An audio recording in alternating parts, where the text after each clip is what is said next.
那今天还不简单的老人这样讲了快50分钟，是这样子。我这边想问一下上周是在礼拜六的时候呢，我们在讨论因果可不可以改变，对不对？对。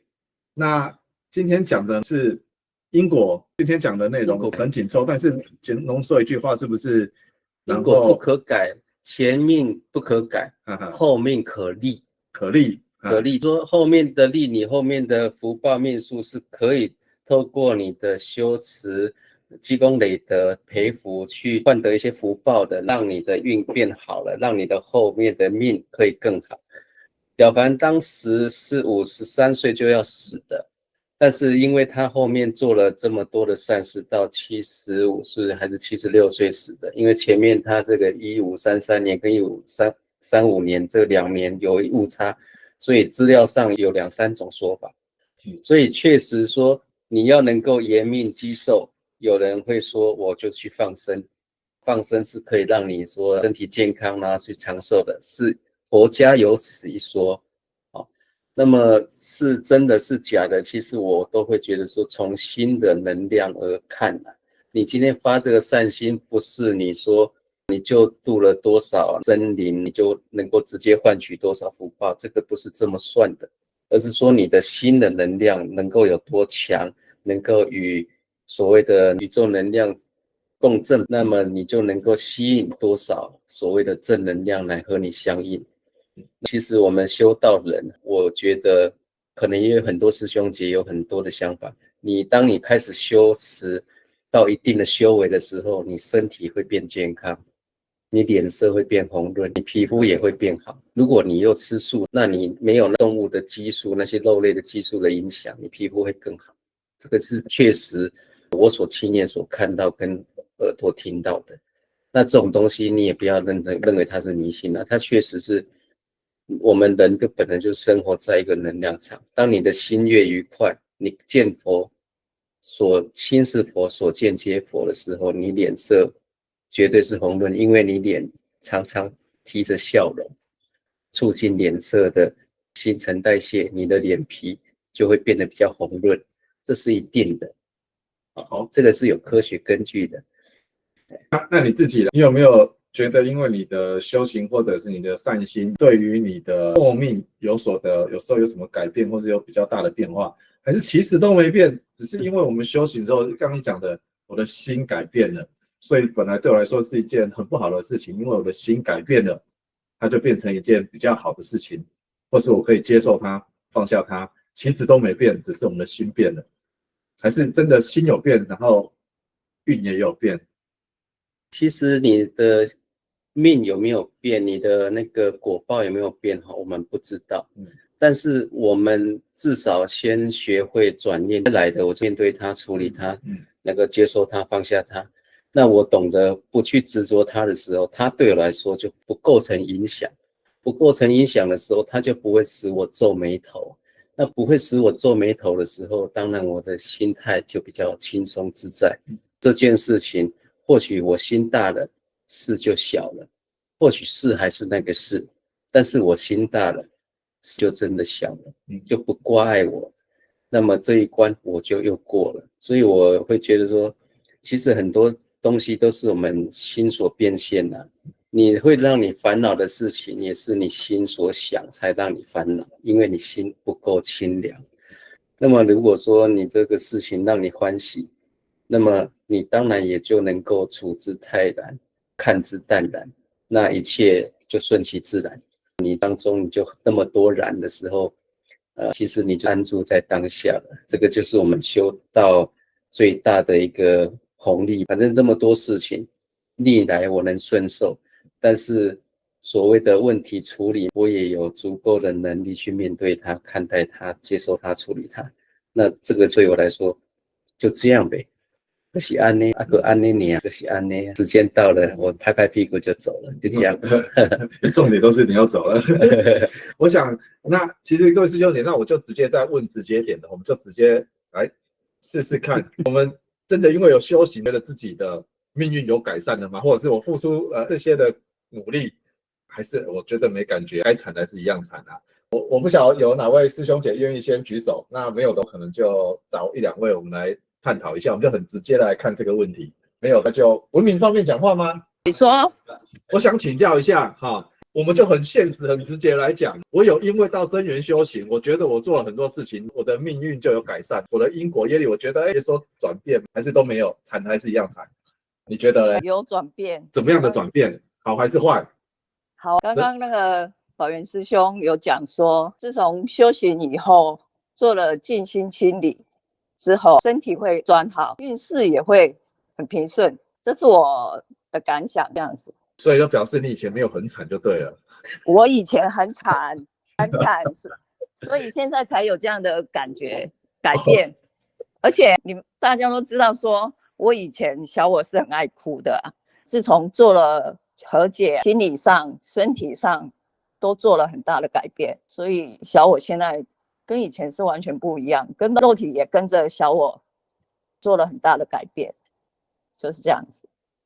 所以你的改善是包含了你的肉体，还有你的灵性都一定调整了。对，所以我们是跟自己比。对，我都是跟自己比。对，我们感受最清楚啊。对。对啊，而我们并不是去跟外在的，哎呦，你看人家的有开的大车子，买的住豪宅，人家的小孩多会念书，出国每天出国去玩都会赚钱，股票都赚钱，其实不是在比那个，没错吧？对，知足，我觉得现在知足就觉得会很快乐的，够用就好。身体也转好了，心境也不一样了，就有了很大的改变。我觉得这样很好。我觉得自从进了真元，就改变了非常多，帮助我很多，真的很谢谢。而且讲话也不紧张了，还是会紧张，很紧张。真的吗？今天都很稳，紧张还是很的，但是我们听起来就比较稳的。慢慢的改进了，慢慢的进步。所以说，其实我们都在修行，在克服，在真元怎样先克服自己的那些的人性上的弱点。对，是真的是要先克服自己，要先改变自己。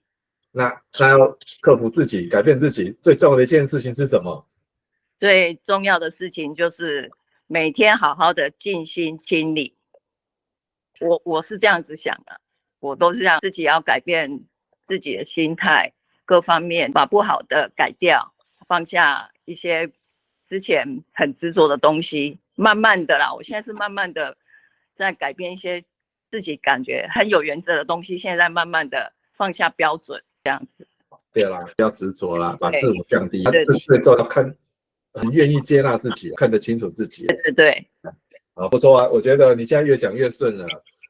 谢谢姐夫。我要谢谢你，我因为听了你在，因为要做 PPT 分享，所以你要自己和解。我想说，好，那我也得很诚实的来自己实实在在的和解，所以我做了一个我觉得对我还蛮有帮助的和解。这次也让我也帮助我很多啦，因为我之前都觉得和解好像都差不多了，可是这次真的是勾起很多段让我想象不到的一些和解，跟自己和解，跟一直叫着自己的名字跟自己对不起，是这样子，就很奇妙。慢慢的心态就不一样，像之前的焦虑感就慢慢的就没了，到现在和解还在和解，可是就已经没有情绪上的那种激动了，很平稳的，心情就会很平顺，就是这样子。有一些事情也会看得比较开一点，就是这样。所以很谢谢。其实当初班长也有说过了，其实我们和解清理静心，在你的内心状态到达一定的程度的时候，很自然会有一定程度的相对的情绪，内在小孩就会慢慢的浮现出来。因为你真的不知道你到底有多少内在小孩，但是内在小孩也是往往在你能够有接受能力的时候，在你有足够能够去做自我和解的状态的时候出来，你才能够掌握好这个节奏，赶快自我去和解，成为一个神圣小孩。所以班长之前也一直要告诉我们，静心清理不是你修行了20年了你就不用清理了，不是。清理静心是只要我们还在活着的一天，还在我们在修行的一天的道路上都要持续做的事情。没错。所以也恭喜文明过了这一关，以后相比简报一定都不会害怕的。谢谢姐夫给我这个机会。不是我啦，你不要害我啊！你不要招业立场给我。没有啦，我们其实这是一个很好的互动。刘叔叔，那对于因果业力修行能不能改变因果，或者是改变命运，您到现在有没有什么想法要跟大家分享？方便讲话吗？我感觉到听完宝元师兄讲的完后，我才知道前世所留的我们无法去改变它，但是我们今世可以好好做，把应该做的功德、应该做的使命都做完了。那假如我还要来世的，可能就不会像今世这么痛苦了。所以我感觉到今天宝元一看书啊，我所以良多，感谢宝元。不错，好。那江师兄姐，那针对这个还有有没有谁要提出来？针对因果业力，这里我们可以经过修行或是做善事去修改或是改善的。我有，我能不能请教一下那个叔叔，您是怎么发现这个冤亲债主，或者是你需要和解的部分？我能不能请教一下？这个可以方便说吗？崔师兄要问我，我感觉到人生应该把上一代的前世的所有种种感觉到，本来我不很愿意做这件事情，但是慢慢的年纪大了，慢慢的就想做这件事情，不希望那个东西还在我的后背跟着走。我的感想。那我能不能想请教叔叔，您是自己心里有这份的压力，还是说您在无论是静心清理啦，或者是在对人的行为，或者是您的感受上，你怎么会有这份的想法，会去和解这一份想法跟动机？我想知道一下您大概是什么样的一个方式，还是叔叔这边单纯的经常上真源的读书会，还有师兄师姐们的探讨，自己觉得自己有要和解的部分，还是说您的心灵上的感知、小我的感知有这一份让你去做和解的事情？所以我想知道一下叔叔的这个动机大概是。其实有叔叔是这样子，他自己应该有一点点感觉，再加上有像崔师兄这样说的，身体上或整个头都有不舒服的状态。那有一次机会，就上周庭真有讲，庭真有分享吗？他那个有叔叔的，他怎么帮他确认叔叔的冤亲债主要不要和解，有没有祖先需要去圆满的？好，那确认过后，刚好透过班长要来带着我们松山中心的中心长信超，那去走一遍城隍庙的流程，因为松山中心以后会处理很多这方面的问题。那我们就想说，那刚好我们就借由叔叔的冤亲债主和解，但是我们上周有先征求他的同意，是不是可以公开来做这件事情？那他很愿意做他自己的案例拿来做拍成影片，做一个流程的教导。他主要是因为这个原因。叔叔真的功德无量哎，哇，真的是能够恩惠于大家，自己其实受惠是最大。他如果自己有感受到他的头部或者是哪里，他如果能够舒缓下来，第一个肯定是他自己有这样舒缓的一个压力，他的利益是最大，他能够去让所有的修行者都能够以此为做一种标杆，能够理解到说怎么样是把这样的压力疏解下来。这叔叔功德无量，叔叔您好厉害，您要不要发表一下？老邱，你不要这样歌颂我，脸会红。其实我为什么会这样想到这件事情？因为我在启灵的时候虎头蛇尾，我感到内心里面很痛苦，答应做启灵那个作品，但是最后是虎头蛇尾，我感到很不好。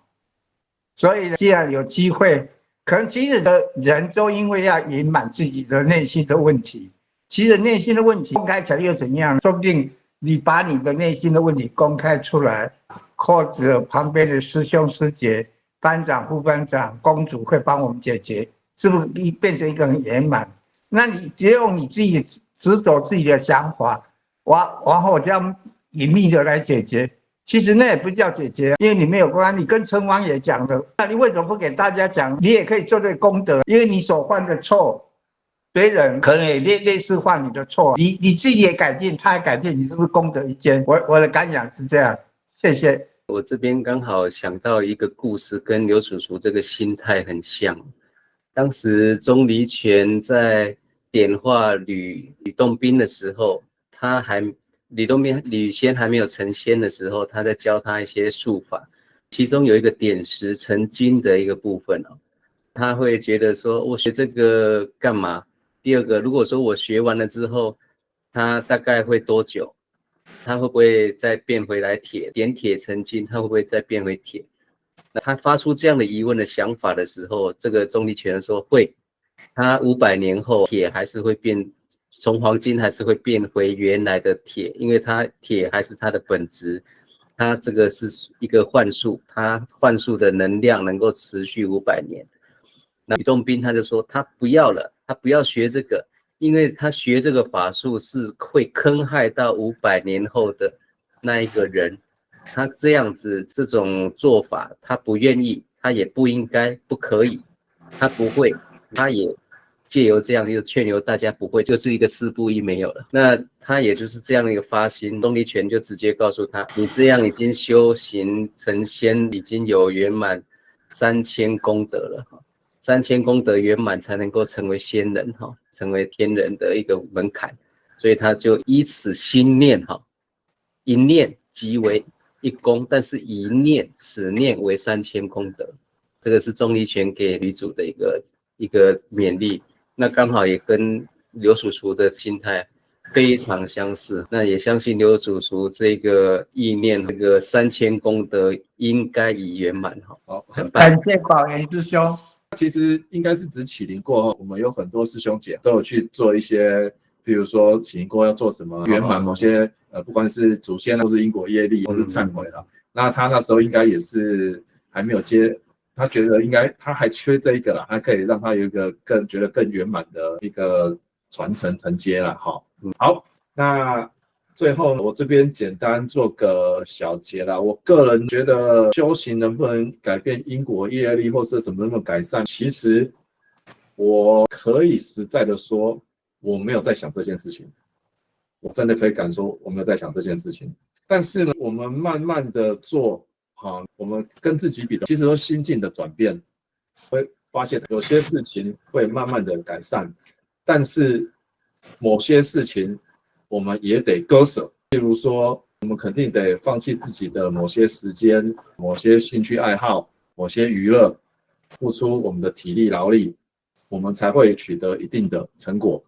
那我觉得有时候我会很多，就算是老天爷给我们的一些助缘，一定可以让我们在某一些方面转危为安。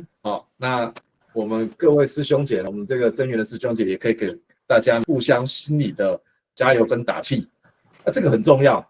说真的，我如果不干这些事情，我也不晓得我那些时间拿来干什么。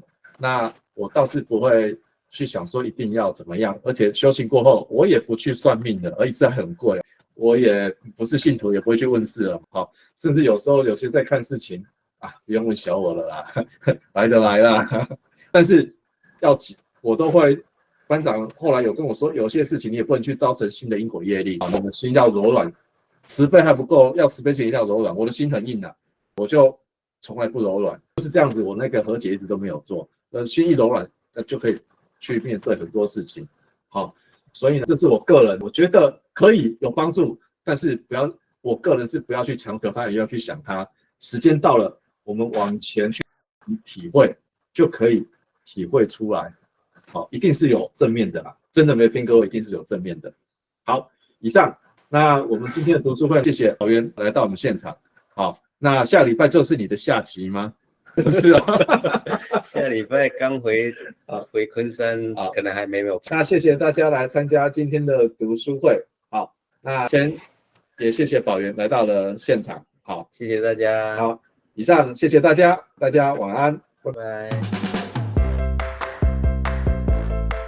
非常感谢您的观赏，喜欢我们的影片，欢迎开启好运4重奏，点赞、分享、订阅以及开启提醒小铃铛。